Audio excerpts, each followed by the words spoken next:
Hi friends. ఈరోజు ఈ వీడియోలో మ్యాటర్ ఏంటంటే, కొత్తగా ఇన్వెస్ట్ చేసేవాళ్ళు ఎవరన్నా గానీ, రియల్ ఎస్టేట్‌లో అమౌంట్స్ పెట్టి ల్యాండ్స్ కొనాలా? లేకపోతే ఈ మధ్య ఒక 1 ఇయర్‌గా గోల్డ్ ప్రైస్ డబుల్ అయింది కాబట్టి, గోల్డ్‌లో ఇన్వెస్ట్ చేస్తే మంచిదా? అనే విషయాల గురించి ఈ వీడియోలో చెప్తాను చూడండి. ఫ్రెండ్స్, ముందు గోల్డ్ విషయానికొస్తే ఏంటంటే, మనకేంటంటే ఒక 20, 30 ఇయర్స్‌గా చూసుకున్నట్లయితే గోల్డ్ ప్రైస్ అనేది ఎవ్రీ ఇయరు 2-5% దాకా పెరగడం జరిగింది. అయితే ఇప్పుడు లాస్ట్ 1 ఇయర్‌గా ఏమైందంటే, 1 ఇయర్‌లో ఒక 100% అనేది గోల్డ్ ప్రైస్ పెరగడంతోటి అందరూ కూడా గోల్డ్ కొని దాచుకున్నట్లయితే ఫ్యూచర్‌లో బాగా పెరిగి మంచి ఆదాయాన్ని తీసుకొస్తదని చెప్పి అందరూ అనుకోవడం జరుగుతుంది. ల్యాండ్స్ కొనటం ఆపేసి అందరూ కూడా గోల్డ్‌ని కొనటం అనేది జరుగుతుంది. దానివల్ల ఫ్యూచర్‌లో ఏమవుతుంది అనేది మాకు తెలిసినంత వరకు మేము చెప్తాం చూడండి. గోల్డ్ ప్రైస్ అనేది ఇప్పుడు పెరగొచ్చు, ఫ్యూచర్‌లో ఆగిపోవచ్చు, ఇంకా తగ్గొచ్చు. ఏమవుతుందనేది ఎవరు చెప్పలేరు. అయితే మీరు రియల్ ఎస్టేట్‌లో పెట్టి మీరేదైనా ల్యాండ్ కొన్నట్లయితే ఎప్పుడన్నా మెల్లిమెల్లిగా పెరిగే అవకాశం ఉంటుంది గానీ, ల్యాండ్ వాల్యూ అనేది ఎప్పుడు తగ్గదు. అలాగే ఒక బిల్డింగ్ కట్టి దాంట్లో రెంట్స్‌కి ఇచ్చినా గానీ, రెంట్స్ కూడా మీకు ఎప్పుడైనా ఫ్యూచర్‌లో పెరుగుతూనే ఉంటాయి గానీ, ఎప్పుడు తగ్గడం అనేది ఉండదు. ఫ్రెండ్స్, అసలు గోల్డ్ అనేది లాస్ట్ 1 ఇయర్‌గా డబుల్ అవ్వడానికి గల కారణం ఏంటి అనే విషయాల గురించి తెలియజేయడం కోసం ఒక కథ అనేది చెప్తాను. ఆ కథ మొత్తం విన్నట్లయితే సాధారణ రైతుకు కూడా గోల్డ్ రేట్ అనేది ఎందుకు పెరుగుతుంది అనే విషయాలు కొంతవరకు అర్థమయ్యే అవకాశం ఉంటుంది. ఫ్రెండ్స్, కథ ఏంటంటే, పల్లెటూర్లలోని ధాన్య వ్యాపారస్తులు ఉంటారు కదా! అంటే రైతులకి ముందు పెట్టుబడిగా కొంత డబ్బు ఇచ్చి, తర్వాత రైతు పండించిన పంట తీసుకొని వాళ్ళు బయట ఆ ధాన్యాన్ని అమ్మి తర్వాత రైతుకి మిగతా డబ్బు ఇచ్చే ధాన్యం వ్యాపారస్తులు ఉంటారు కదా! వాళ్ళే వడ్డీ వ్యాపారం కూడా చేస్తుంటారు. అలాగే ఏంటంటే, ఒక ఊరిలోని ధాన్యం వ్యాపారం చేస్తూ వడ్డీకి తిప్పే ఒక వ్యక్తి ఉన్నాడు. అతని పేరేంటంటే ట్రంపు. అలాగే పక్క ఊర్లో ఇంకొకతను ఉన్నాడు. అతని పేరేంటంటే పుతిన్ అనమాట. అతనేం చేస్తుంటాడంటే, రైతులకి పంటకి డబ్బులిస్తుంటాడు. అలాగే రైతులకి ఎరువులు కూడా ఇస్తుంటాడనమాట. అంటే ఫస్టు పంటకి కొంత డబ్బిస్తారు. తర్వాత ఎరువులు కూడా ఇస్తుంటారు. ఎరువులేసుకొని పంట పండించిన తర్వాత పంట ధాన్యాన్ని తీసుకెళ్ళి వాళ్ళకిచ్చినట్లయితే, ఆ ధాన్యాన్ని అమ్మి తర్వాత ఎరువులకి ముందిచ్చిన పెట్టుబడి కట్ చేసుకొని మిగతా అమౌంట్ అనేది రైతులకిస్తూ ఉంటారు. వాళ్ళనే ధాన్య వ్యాపారస్తులు అంటారు. అలాగే కొంతమంది వడ్డీ వ్యాపారస్తులని కూడా అంటుంటారనమాట. అందులో సొంత ఊర్లో ఉండే ఆయన పేరేంటంటే ట్రంపు. అలాగే పక్క ఊర్లో ఉండే వ్యాపారస్తుడి పేరేంటంటే పుతిన్ అనమాట. వీళ్ళిద్దరితోని రైతులకి మంచి సంబంధాలనేవి ఫస్ట్ నుంచి ఉండేవి. ఇద్దరు వ్యాపారస్తుల్లో ఒకరైన పక్కూరి పుతిన్‌కి వాళ్ళ ఊరికి ఆనుకున్న ఒక వ్యక్తితోటి ల్యాండ్ విషయంలోని పదే పదే కొన్ని విభేదాలనేది రావడం జరుగుతుంది. తరచూ వీళ్ళిద్దరూ గొడవ పడటం కూడా జరగటంతోటి ఈ సొంతూరు ట్రంప్ ఏం చేశాడంటే, పక్కూరి పుతిన్‌కి సపోర్ట్ చేయకుండా పుతిన్‌కి వ్యతిరేకంగా ఉన్న వ్యక్తికెళ్ళి ట్రంప్ సహాయం చేయటంతోటి ఇప్పుడు పుతిన్‌కి అలాగే ట్రంప్‌కి మధ్య విభేదాలనేవి రావడం జరిగింది. ఈ విభేదాలనేవి కొంతకాలంగా సాగుతూనే ఉండటంతోటి మధ్యలో రైతులకి ఏమైంది అంటే, పంట పండించడానికి కొంత అమౌంట్ సాయంగా ట్రంప్ దగ్గర తీసుకుందాము అంటే, అక్కడ పుతిన్ ఏం చేస్తున్నాడంటే, వాళ్ళ దగ్గర నుంచి మందులు గానీ, ఎరువులు గానీ ఇవ్వనని చెప్తున్నాడనమాట.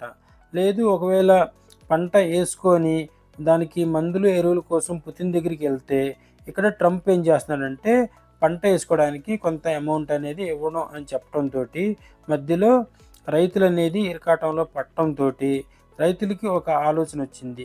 ఈ విధంగా పండించిన పంట మొత్తం ఈ ఇద్దరు వ్యాపారస్తుల చేతిలో గనక పెట్టినట్లయితే, వీళ్ళిద్దరికున్న విభేదాల కారణంగా ట్రంప్ దగ్గరికెళ్తే పుతిన్‌కి, పుతిన్ దగ్గరికెళ్తే ట్రంప్‌కి కోపమొస్తుంది కాబట్టి, వీళ్ళు మనకి ఇవ్వాల్సిన ధాన్యం అమౌంట్ గనక ఇచ్చే విషయంలో లేట్ చేసినట్లయితే, మనకి తినటానికి ఇంట్లో బియ్యం ఉండవనే ఆలోచనతోటి రైతులందరూ కలిసి ఏం చేశారు అంటే, పండించిన పంటలో కొంతవరకు పుతిన్‌కి, కొంతవరకు ట్రంప్‌కి ఇస్తూ మిగతా ధాన్యాన్ని వీళ్ళిద్దరూ విభేదాలు కుదుటపడి మనకి ఇబ్బందులు ఉండవు అనే అంతవరకు సరిపడా బియ్యాన్ని నిల్వగా చేసుకుందామని చెప్పి మిగిలిన ధాన్యాన్ని తీసుకొని రైతులందరూ కలిసి పక్క ఊర్లో ఉన్న రైస్ మిల్ దగ్గరికి వెళ్ళడం జరిగింది.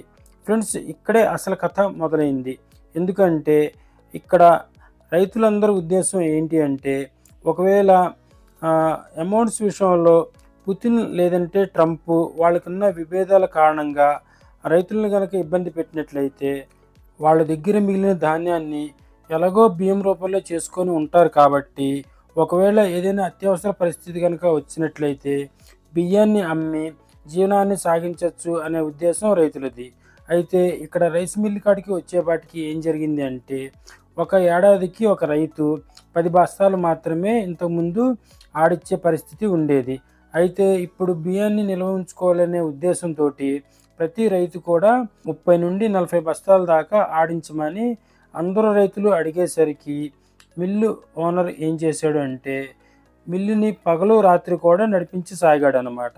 అంటే రాత్రిపూట నడిపించే సమయంలో వర్కర్స్కి అమౌంట్స్ ఎక్కువ అవుతున్నాయని చెప్పి మిల్లు ఓనర్ ఏం చేశాడంటే, ఇంతకుముందు 1 కేజీ బియ్యం ఆడించడానికి ₹2 తీసుకునే ఓనర్ కాస్త ఇప్పుడు ₹3 చేయటం జరిగింది. అంటే బియ్యం ఖరీదు ₹5, ఇంతకుముందు ₹2, ఇప్పుడు పెంచింది ₹1.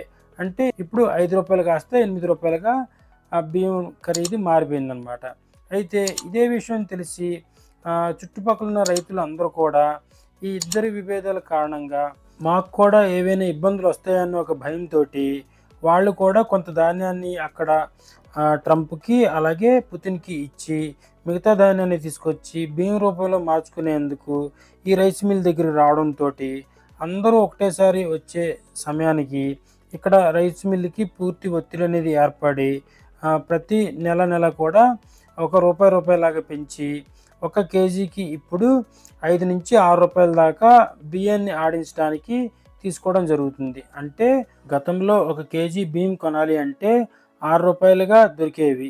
అలాంటిది ఇప్పుడు ధాన్యాన్ని బియ్యం రూపంలో మార్చడానికి రైస్ మిల్ ఓనరు ₹6 తీసుకోవడంతో మొత్తం 1 కేజీ బియ్యం ధర వచ్చి ఇప్పుడు ₹12గా మారిపోయింది. ఇదే కాకుండా పొలం నుంచి రైస్ మిల్కి ట్రాన్స్పోర్టేషన్స్ అలాగే ఇతర ఖర్చులు అన్నీ కూడా పెరగడంతో మొత్తం 1 కేజీ బియ్యం ధర ఇప్పుడు ₹14గా మారిపోయిందనమాట. ఫ్రెండ్స్, ఒకసారి 1 కేజీ బియ్యం ₹14గా ఒక సంవత్సరంలో పెరగడానికి గల కారణం ఏంటని ఆలోచిస్తే దానికి కారణం ఇక్కడ క్లియర్గా తెలుస్తుంది. ట్రంప్ మరియు పుతిన్ మధ్య ఉన్న విభేదాలు కారణమని. వీళ్ళిద్దరి విభేదాల కారణంగా ఆ రైతుల మీద ఆ ఎఫెక్ట్ పడేపాటికి రైతులందరూ ముందు జాగ్రత్త చర్యలో ఉండి కొంత ధాన్యాన్ని వాళ్ళకి ఇస్తూ ఉన్న ధాన్యాన్ని వీళ్ళ దగ్గర ఉంచుకొని బియ్యం రూపంలో చేసుకునేందుకు ప్రయత్నించడం వల్ల ఈ విషయం తెలిసిన చుట్టుపక్కల రైతులు అలాగే పక్క ఊర్లో ఉన్న రైతులు అందరూ ఇదే పని చేయడంతో మొదట్లో ₹6 ఉన్న బియ్యం ధర కాస్త ఒక్క సంవత్సరంలోని ₹14గా మారిపోయిందనమాట. ఫ్రెండ్స్, ఇక్కడ మీకు క్లియర్గా తెలుస్తుంది కదా. ఈ స్టోరీ మొత్తం విన్న తర్వాత గోల్డ్ రేటు ఎందుకు ఇంత పెరిగింది అనేది మీకు క్లియర్గా ఈ పాటికి అర్థమై ఉంటుంది. ఫ్రెండ్స్, ఈ కథలో మాదిరిగానే మనకి బయట అంతర్జాతీయంగా మనకి ఉక్రెయిన్కి రష్యాకి మధ్య కొంత యుద్ధం అనేది జరుగుతుంది. ఉక్రెయిన్కి ఏంటంటే అమెరికా సపోర్ట్ ఉండడం వల్ల ఉక్రెయిన్కి కొంత బలం అనేది ఏర్పడడంతో ఈ యుద్ధం అనేది కొన్ని ఏళ్ళుగా సాగుతూనే ఉంది. ఒకవేళ ఇతర దేశాలు ఎవరైనా వెళ్ళి రష్యాకి సపోర్ట్ చేస్తే అది అమెరికాకి నచ్చదనమాట. లేదు, ఎవరైనా అమెరికాకి సపోర్ట్ చేస్తే రష్యా వాళ్ళకి కూడా కొద్ది కోపం వచ్చే అవకాశం ఉంటుంది.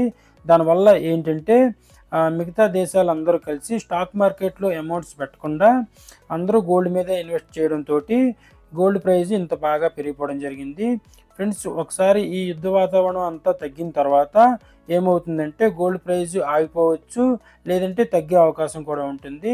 అందుకనే ఏంటంటే ఇవన్నీ చూసుకొని గోల్డ్ మీద ఇన్వెస్ట్ చేయాల్సి ఉంటుంది. ఫ్రెండ్స్, ఎప్పుడైనా ఒక విషయం గుర్తుపెట్టుకోండి. ఇప్పుడు గోల్డ్ ప్రైజ్ పెరిగింది అంటే దానికి ఒక 5 నుంచి 10 ఏళ్ళ క్రితం నుంచే అందరూ ఇన్వెస్ట్ చేసి ఉన్న వాళ్ళకి గోల్డ్‌ని నమ్ముకొని ఉన్నారు కాబట్టి వాళ్ళని ఈ సంవత్సరం వాళ్ళకి మంచి ఆదాయం తీసుకొచ్చి పెట్టింది. అలాగే మీరు ఏ ఫీల్డ్ అన్నా తీసుకోండి. క్రికెట్ ఫీల్డ్ తీసుకోండి, లేదంటే రియల్ ఎస్టేట్ తీసుకోండి, లేదంటే స్టాక్ మార్కెట్ తీసుకోండి, లేదంటే సినీ ఫీల్డ్ తీసుకోండి. ఇలా ఈ విధంగా ఏ ఫీల్డ్ అన్నా ఎంచుకోండి. ఆ ఫీల్డ్‌లో మీకేంటంటే మీరు నమ్ముకొని ఉన్నట్లయితే ఒక 5-10 ఏళ్లలోపు ఏదో ఒక రోజు మిమ్మల్ని మంచి స్థాయికి తీసుకొచ్చి ఆ ఫీల్డ్ అనేది మిమ్మల్ని నిలబెట్టే అవకాశం ఉంటుంది. అంతేగాని ఇప్పుడు గోల్డ్ ప్రైస్ పెరిగింది కదా అని చెప్పి తీసుకెళ్ళి దాంట్లో ఇన్వెస్ట్ చేసినట్లయితే ఒకవేళ ఉక్రెయిన్‌కి, రష్యాకి మధ్య ఉన్న గొడవ సద్దుమరిగిందనుకోండి, రూపాయి వాల్యూ మళ్ళీ పెరిగి స్టాక్ మార్కెట్ మళ్ళీ అందుకుంది అనుకోండి, మీరు ఇబ్బందులు పడే అవకాశం ఉంటుంది. ఫ్రెండ్స్, నేను చెప్పాను కదా అని చెప్పి మీరు బంగారం కొనడం ఆపకండి. అలా అని చెప్పి నేను అన్నాను కదా అని చెప్పి తీసుకెళ్ళి రియల్ ఎస్టేట్‌లో ఇన్వెస్ట్‌మెంట్ చేయకండి. ఫ్రెండ్స్, ఈ వీడియోలో చెప్పిన విషయాలు మాకు ఉన్న అవగాహన మేరకు మేము తెలియజేశాము. మీరు మంచి నిర్ణయం తీసుకోవడానికి ఈ వీడియోలో విషయాలు మీకు పనికొస్తాయని మేము ఆశిస్తున్నాము. ఓకే ఫ్రెండ్స్, ఈ వీడియో నచ్చితే అందరికీ షేర్ చేయండి. ముఖ్యంగా ఏంటంటే పల్లెటూరులో ఉన్న రైతులకు షేర్ చేయండి. ఎందుకంటే ఈ మధ్య చాలామంది రైతులు గోల్డ్ ప్రైజ్ ఇంత పెరుగుతుంటే మనం పంట పండించి ప్రయోజనం ఏంటని చెప్పి పంట పండించాల్సిన అమౌంట్స్ తీసుకెళ్ళి చాలామంది గోల్డ్ కొని పెడుతున్నారని తెలుస్తుంది. ఫ్రెండ్స్, అందుకోసమనే ఇలాంటి వీడియోలు కనుక వాళ్ళకి పంపించినట్లయితే కొంత అవగాహన అనేది రైతులకు కూడా వచ్చే అవకాశం ఉంటుంది. ఫ్రెండ్స్, మా ఛానల్లో ఏంటంటే కన్స్ట్రక్షన్ గురించి ఏ టు జెడ్ అన్ని వీడియోలు అనేవి అప్లోడ్ చేయడం జరిగింది. మీరేంటంటే ఒక వీడియో ప్లేలిస్ట్ కనుక ఆన్ చేసినట్లయితే మీకు కన్స్ట్రక్షన్ స్టార్టింగ్ నుంచి కంప్లీట్ అయ్యే వరకు అన్ని వీడియోలు అనేది మా ఛానల్లో దొరుకుతాయి. ఈ వీడియోలన్నీ చూసినట్లయితే మీరు కన్స్ట్రక్షన్ చేపించే సమయంలో మీకు ఎంతో బాగా ఉపయోగపడతాయని మేము అనుకుంటున్నాము. మీరు కూడా ఒకసారి చూస్తే మీకే అర్థమవుతుంది. ఓకే ఫ్రెండ్స్, ఈ వీడియో నచ్చితే అందరూ లైక్ చేయండి. మీ ఫ్రెండ్స్ అండ్ ఫ్యామిలీ మెంబర్స్కి ఈ వీడియోని షేర్ చేయండి. అందరూ ఈ ఛానల్ని సబ్స్క్రైబ్ చేసుకోండి ఫ్రెండ్స్. Okay friends, bye.